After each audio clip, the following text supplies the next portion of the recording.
పరిశుద్ధ గ్రంథం ఆదికాండం 6వ అధ్యాయం 9వ వచనాన్ని చదువుకుందాం.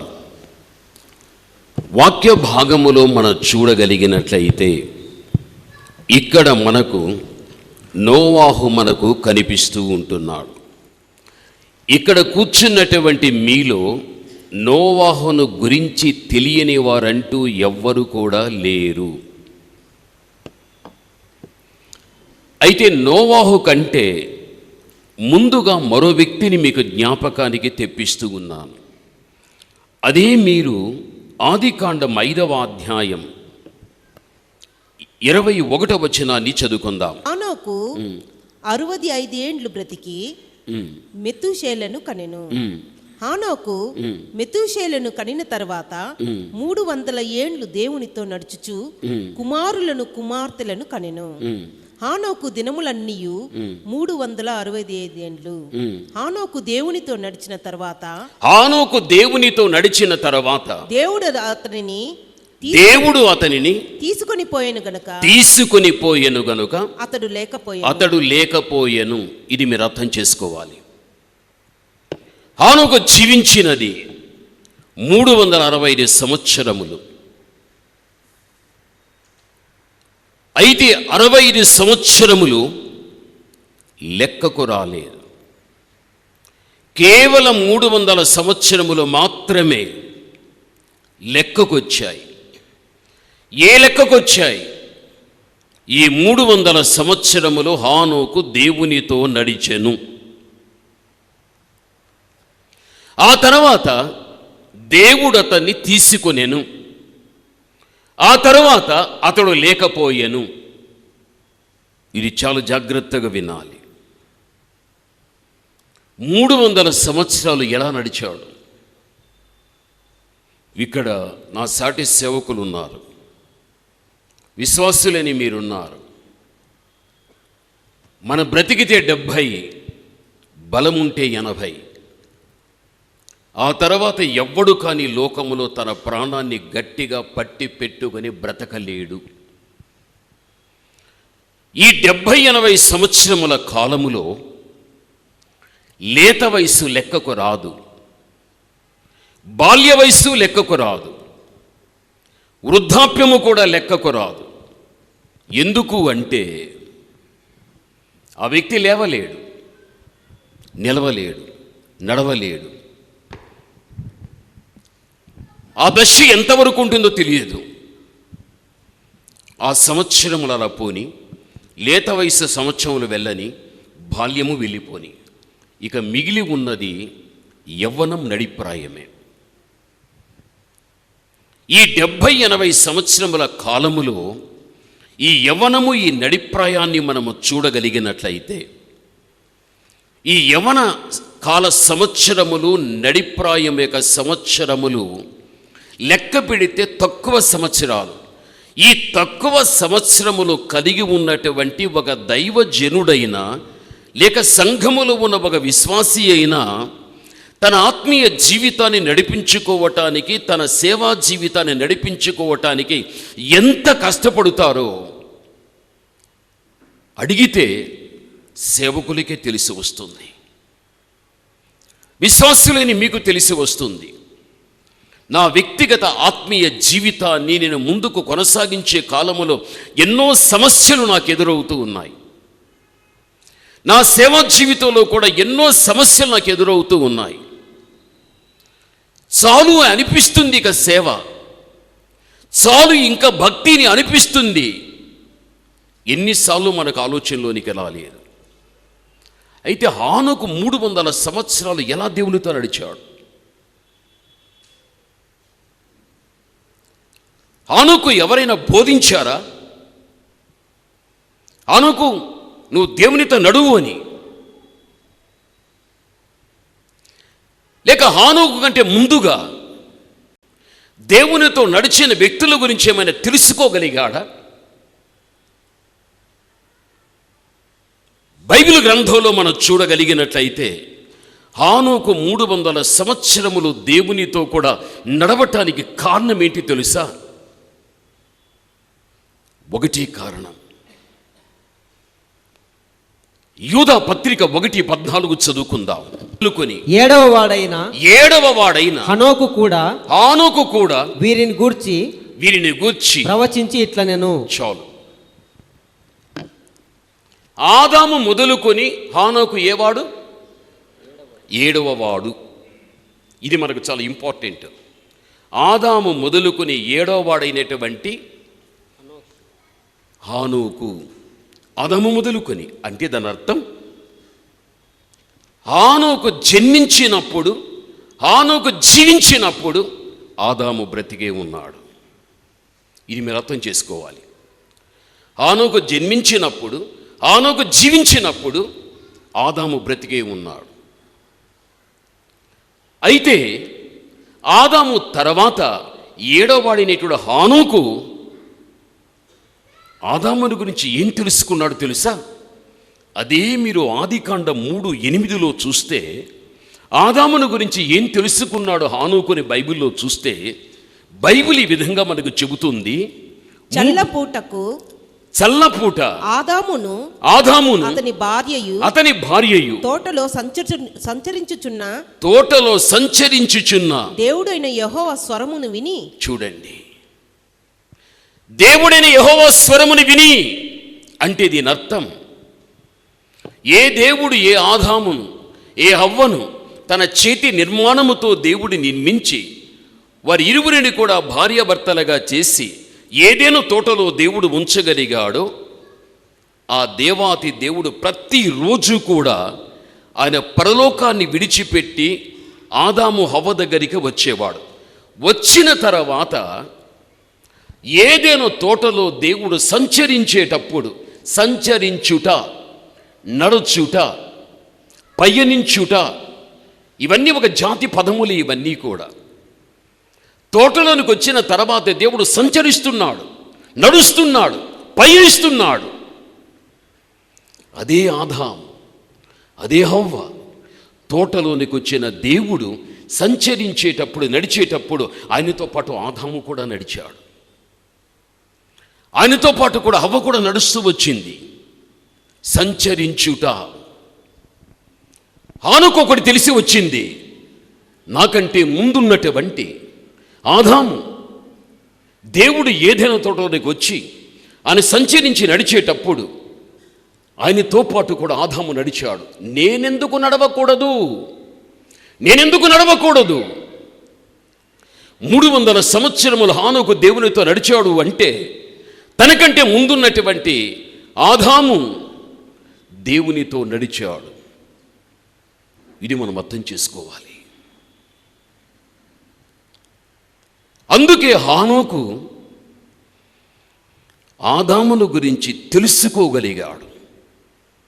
లేకపోతే ఆదామే ఒకవేళ హానోకు చెప్పుండొచ్చు, దేవుడు వచ్చినప్పుడు తోటలోనికి ఆయన సంచరించేటప్పుడు ఆయనతో పాటు మేము సంచరించాం, ఆయన నడిచేటప్పుడు మేము నడిచాం, అని వెంబడించాం. మేము ఆదామైనా హానోకుకు చెప్పి ఉండాలి, లేక హానోకైనా ఆదాముని గురించి తెలుసుకుని ఉండాలి. అందుకే హానోకు 300 సంవత్సరములు దేవునితో నడిచాడు. ప్రభువునందు ప్రియమైనటువంటి వాళ్ళారా, నువ్వు దేవుని కుమారుడు, దేవుని కుమార్తెవు. దేవునితో నడిచేటువంటి కృప మనము కలిగిన వారుగా ఉండాలి. దేవునితో మనం నడవగలిగితే భవిష్యత్తులో వచ్చే ఆశీర్వాదం ఏంటి తెలుసా? ఒక్కటే, దేవునితో నడిచినటువంటి హానోకును దేవుడు తీసుకునేను, అతడు లేకపోయాను. అంటే హానోకు ఈ లోకపు యొక్క మరణమును చూడకుండా ప్రాణముతోనే పరలోకానికి వెళ్ళిపోయాడు. ఈరోజు నీవు దేవునితో నడవగలిగితే నీవు కూడా హానోకులాగా 2వ మరణాన్ని నీవు చూడవు. అతడు ఈ లోకపు యొక్క మరణాన్ని చూడలేదు, సజీవంగా ఎత్తబడిపోయాడు. అయితే నీవు 2వ మరణాన్ని ఎక్కడ కానీ నీవు చూడవు. 2వ మరణాన్ని తప్పించుకుంటావు. నువ్వు దేవునితో నడిచిన వ్యక్తివి కాబట్టే దేవుడు నిన్ను 2వ మరణము లేకుండా ఆయన నిన్ను పరలోకానికి తీసుకుని వెళ్ళిపోతాడు. దేవునితో నడిచే ఒక వ్యక్తికి భవిష్యత్తులో వచ్చే ఆశీర్వాదం ఏమిటి అంటే నిత్యత్వంలోనికి వెళ్ళిపోతాడు. ఈరోజు మనం ఆలోచించాలి, దేవునితో నీవైనా లేక నేనైనా మీరైనా నడవాలి అంటే నీ జీవితంలో మొట్టమొదటగా నీ దేవుని ముందు పెట్టుకో, నీ దేవుని వెనక నీ ఉండు. అప్పుడు దేవుడు ఏం చేస్తాడో తెలుసా? నా కుమార్తె, నా కుమారుడు నన్ను ముందు పెట్టుకున్నారు, నా వెనక వారు ఉంటున్నారు. ఎందుకు అంటే నన్ను నడవమంటున్నారు, మీ వెనక మేముండి నడుస్తాము అని నన్ను ముందు పెట్టుకున్నారు, వారు వెనకుండిపోయారు. అప్పుడు దేవుడు మనకున్న మంచి ఉద్దేశం ఏదైతే ఉందో అది తెలుసుకున్న దేవుడు అని నడిచేటప్పుడు మనము కూడా ఆయనతో పాటు కూడా నడవటానికి అవకాశం కలుగుతుంది. ఇది ప్రతి దైవ సేవకునిలో, ప్రతి ఒక్క విశ్వాసిలో కూడా ఉండవలసిన విషయం. మనం ఆలోచిద్దాం, ఎంతోమంది జీవితాల్లో ఈ రోజున దేవునితో చక్కగా నడవలేక ఎంతోమంది ఆగిపోతూ ఉంటున్నారు.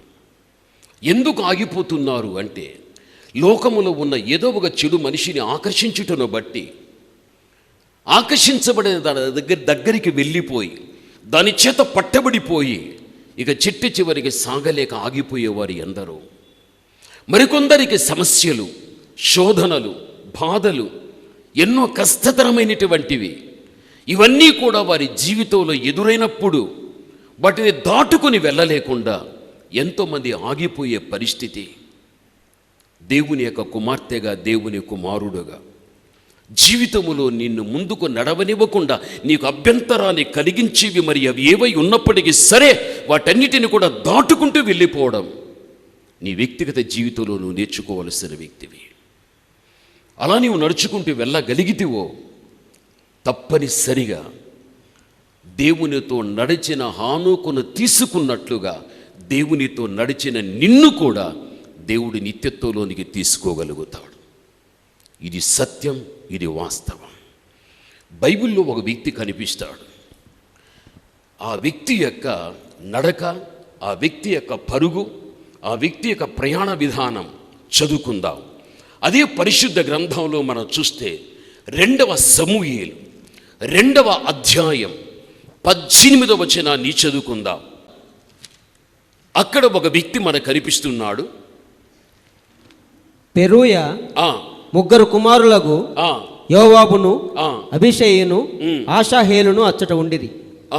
ఆషాహేలు, ఈ మాట వినాలి, ఆషాహేలు అడవి లేడి ఎంత తేలికగా పరిగెత్తగలవాడు కనుక, అడవి లేడి ఎంత తేలికగా పరిగెత్తగలవాడు కనుక, పరిగెత్తగలవాడు ఇక్కడ మనకు ఆషాహేలు కనిపిస్తున్నాడు. ఇతని గురించి బైబిల్ ఏం చెబుతున్నది అంటే అడవి లేడి అంత తేలికగా ఏం చేసేవాడు? పరిగెత్తేటువంటి వాడు. ఈ ఆషాహేలుకున్నటువంటి గొప్ప స్థితి ఏమిటి అని చూడగలిగితే అడవి లేడి ఎంత తేలికగా అది పరిగెడుతూ వెళ్ళిపోతుందో ఆ విధముగా ఆషాహేలు అనేటువంటి వాడు పరిగెత్తేవాడు. లేడి, ఇర్రి, దుప్పి జాతి పదములు ఇవి. మీ అందరికీ కూడా అర్థం కావాలి అంటే దీన్ని మనము జింక అని చెప్పవచ్చు. ఈ జింక తాను ఉన్న స్థలాన్ని విడిచిపెట్టి మరో స్థలానికి వెళ్ళినప్పుడైనా లేక ఏదైనా కానీ ప్రాణానికి ప్రమాదం వచ్చే పరిస్థితి వచ్చేటప్పుడైనా తానున్న గమ్యాన్ని విడిచిపెట్టి తన ప్రాణానికి హాని కలిగించే శత్రువు తన ముందు ఉన్నప్పుడు ఆ శత్రువు చేతికి ఎక్కడ కానీ చిక్కకుండా ఎంత వేగవంతంగా వెళ్ళిపోతుందో దాన్ని మనం వర్ణించలేం. ఎంత సునాయాసంగా పరిగెడుతూ వెళ్ళిపోతుందో. ఇక్కడ ఆషాహేలు అనేటువంటి వ్యక్తి కూడా అడవి లేడి వలె తేలికగా ఏం చేసేవాడు? పరిగెత్తేటువంటి వాడు. ఇతని పరుగులో ఉన్న గొప్పతనం, లేడిలో ఉన్న గొప్పతనం ఏమిటి అంటే దాని వేగమే దానికి ఉన్న గొప్పతనం. దాని వేగమే దానికున్న గొప్పతనం. ఇక్కడ ఆశయంలో ఉన్న గొప్పతనం ఏమిటి అంటే, అడవి లేడీ వలె తేలికగా పరిగెత్తేటువంటి విధానాన్ని కలిగినటువంటి వాడు. మన వ్యక్తిగత ఆత్మీయ జీవితంలో ఆషాహేలు ఏ విధముగా అడవి లేడీ వలె తేలికగా పరిగెత్తువాడుగా ఉంటున్నాడో, నీ ఆత్మీయ జీవితంలో కానీ, దేవుడు మనకిచ్చిన సేవా జీవితంలో కానీ ఎక్కడ కూడా ఆగిపోకుండా మనం లేడీ వలె పరిగెడుతూ ముందుకు వెళ్ళేటటువంటి వ్యక్తులుగా మనం ఉండాలి అని వాక్యం మనని హెచ్చరిక చేస్తూ ఉంది. ఎంతోమంది దైవ సేవకుల సదస్సులో మాట్లాడేటప్పుడు ఆ సేవకుల సదస్సు అయిపోయిన తర్వాత ఎంతోమంది కలవడం జరుగుతుంది. పాస్టర్ గారు, సేవా విధానములు నేను ఎప్పుడు అనుకోలేదండి. సంవత్సరములు గడిచే కొలది ఎన్ని పోరాటాలు, ఎన్ని శోధనలు, వాటిని తట్టుకోలేక ఇక నేను చేయలేకపోతున్నాను. ఇక ఆగిపోయి సంఘ వ్యవస్థలో ఒక విశ్వాసిగా బ్రతుకుదామని నేను అనుకుంటున్నా. విశ్వాసులైన వ్యక్తులు కూడా భక్తి నిమిత్తంగా మేము బ్రతుకుచున్న కాలములో కూడా భక్తిని కాపాడుకొని దాన్ని కొనసాగించుకోవటానికి అవకాశాలు కూడా లేని పరిస్థితుల్లో మేము ఉంటున్నా. అంటే మాకొచ్చే శోధనలు అటువంటివిగా ఉంటున్నాయి అని ఒకవైపున దైవ జనులైనా మరోవైపున భక్తి కలిగిన వ్యక్తులైనా ఎంతోమంది సొమ్మసిల్లిపోయి అలిసిపోయి వారికి ఎదురవుచున్న శోధనలో బట్టి ఆగిపోతూ ఉన్నారు, వెనక్కి వెళ్ళిపోతూ ఉన్నారు. ఈ రోజుల్లో అనేక మంది ముందుకు వెళ్ళలేకపోతూ ఉంటున్నారు. ఒకవేళ ఆగడమే జరిగితే, ఒకవేళ వెనక్కి రావడమే జరిగితే ఒక్కసారి హానుకుని జ్ఞాపకం తెచ్చుకో. హానుకు దేవునితో నడవలేకపోయి ఉంటే, ప్రభునందు ప్రియమైన వాళ్ళారు, అతన్ని దేవుడు తీసుకునేవాడు కానే కాదు. అతడు భూమి మీద లేకుండా పోయేవాడే కాదు. దేవునితో నడిచాడు. ఈరోజు మన జీవితంలో దేవుని యొక్క ఉన్నతమైన పిలుపు మనకు వచ్చేంత వరకు కూడా నువ్వు అలసిపోవద్దు, సమ్మసిల్లవద్దు. నువ్వు పరిగెడుతూ వెళ్ళే వ్యక్తిగా నేనే ఉండాలి. జీవితంలో ఎప్పుడైతే నీకు అలసట పుట్టించేవి నీకు ఎదురవుతాయో అప్పుడు నీ జీవితంలో ఆగడమైనా వెనక్కి వెళ్ళిపోవడమైనా జరిగితే నువ్వు పరలోకాన్ని నువ్వు పోగొట్టుకోవడం అనేది జరుగుతుంది అని బైబిల్ మనకి తెలియపరుస్తుంది. బైబిల్ నీవు చూడు, ఇర్మియా 12వ అధ్యాయం 5వ వచన భాగములో చూస్తే అక్కడ చెప్పబడే మాట ఎలా ఉంది తెలుసా? ఇర్మియా 12:5 చదువుకుందాం. నీవు పాదచారులతో పరిగెత్తగా వారు నిన్ను అలయగొట్టిరి కదా. నీవు రౌతులతో ఎలాగున పోరాడుదువు. నెమ్మది కలిగిన స్థలమున క్షేమంగా నీవు క్షేమముగా ఉన్నావు కదా. యోర్దాను ప్రవాహముగా వచ్చినప్పుడు నీవు ఏమి చేయుదువు. చూడండి, ఇర్మియా 12:5లో చూస్తే నీవు పాదచారులతో పరిగెత్తగా వారు నిన్ను అలయగొట్టిరి కదా. నీవు రౌతులతో ఏం పోరాడుతావు? నెమ్మదిగా క్షేమంగా నిన్ను నేను ఉంచిన కాలములో యోర్దానే నీ మీదికి ప్రవాహంలాగా రాగలిగితే నువ్వేం చేస్తావు? ఏంటి ఈ వాక్యంలో ఉన్న అర్థం? నీవు పాదచారులతో పరిగెత్తగా వారు నేను అలయగొట్టిరి కదా. నీవు పాదచారులతో పరిగెత్తగా వారు నిన్ను అలయగొట్టిరి కదా. నువ్వు రౌతులతో నువ్వేం పోరాడగలుగుతావు? బైబిల్ చెబుతూ ఉంది. మన ఆత్మీయ జీవితంలో మనం ఎక్కడ కానీ మనం వెనుకబడే వ్యక్తులుగా ఉండకూడదు. ఇప్పుడు ఈ 3 వ్యక్తులు ఉన్నారు, మీకు అర్థం అవటానికి చెబుతున్నా. ఈ 3 వ్యక్తులకు మన ఇమ్మానియల్ అయ్యగారు వీరికి పందెం పెడతాడు. మీకు మంచి బహుమానం ఇస్తాను, ఈ 3 వ్యక్తుల్లో మీరు ఎవరు ముందుకు వెళ్ళగలుగుతారో మీకు మంచి బహుమానం. తను అనుకుంటాడు తనకంటే ముందు ఇలాగా ఒకరికంటే ఒకరు ముందు వెళ్ళాలని, బహుమానాన్ని అందుకోవాలి అని. వారు ఎప్పుడైతే పరిగెత్తటానికి అనుమతి పొందడం జరుగుతుందో వెంటనే కొద్ది దూరం సమానంగా పరిగెడుతారు. అలా పరిగెత్తినప్పుడు తాను కొంత దూరం వెళుతాడు, తాను కొంత దూరం వస్తాడు, తాను మరికొంత దూరం ఉంటాడు. ఇప్పుడు ఆ వ్యక్తి వెనుకబడ్డాడు, ఈ వ్యక్తి వెనుకబడ్డాడు, ఈ వ్యక్తి ముందుకు వచ్చాడు. ఈ వ్యక్తి ముందుకు రావటానికి కారణం ఏమిటి? వారిద్దరూ వెనకబడిపోవటానికి కారణం ఏమిటి? ఈ వ్యక్తి నలయగొట్టేశాడు, ఈ వ్యక్తి నలయగొట్టాడు. అదే బైబిల్ చెబుతున్నది, నీవు పాదచారులతో పరిగెత్తినప్పుడు వారు నిన్ను అలయగొట్టిరి కదా. ముందుకొచ్చిన ఈ వ్యక్తిని అలయగొట్టాడు. ఈ వ్యక్తి కంటే ముందొచ్చిన ఈ వ్యక్తిని అలయగొట్టేశాడు. అలిసిపోయేటట్టుగా చేశారు కాబట్టే ముందొచ్చిన ఈ వ్యక్తి వారు అలిసిపోయేటట్టుగా చేశాడు కాబట్టే వారు వెనకుండిపోయారు. నీవు పాదచారులతో పరిగెత్తగా వారిని నలయగొట్టిరి కదా. క్రైస్తవ జీవితములో అలిసిపోయే జీవితం మనకు ఉండకూడదు, సమ్మసిల్లిపోయే జీవితం మనకు ఉండకూడదు, కృంగిపోయే పరిస్థితి మనకు ఉండకూడదు. మనను చక్కగా పరిగెత్తేటప్పుడు మనను పరిగెత్తనీయకుండా అభ్యంతరాన్ని కలిగించేవి ఎన్ని వచ్చినా దేవుని యొక్క సహాయాన్ని తీసుకుని వాటన్నిటిని దాటుకుంటూ మనం వెళ్ళిపోవటానికి ప్రయత్నించాలి. ఇప్పుడు ఈ వ్యక్తిని అలసిపోయానని అలా ఉండిపోయినట్లయితే విజయాన్ని చూడలేడు, బహుమానాన్ని పొందలేడు.